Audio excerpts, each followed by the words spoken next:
So we need to ensure that we're prepared to treat those should they come up because, yeah, it can get scary. It can get scary.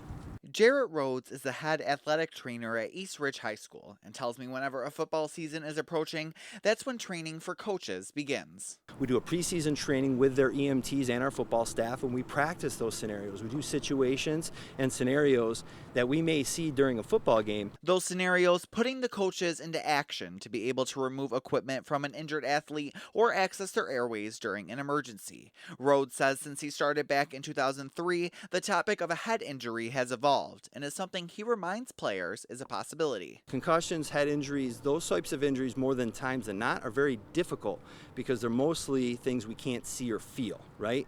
It's not bleeding, it's not a cut, it's not a broken bone. It's something that they're feeling internally, and so much of it is subjective that they need to communicate with us that they're feeling that. Kate Grant agrees. A sports medicine physician with Rochester Regional Health, she says it's estimated nearly 2 to 3 million concussions happen nationally every year, many going unreported. The younger you are, the higher risk you tend to be.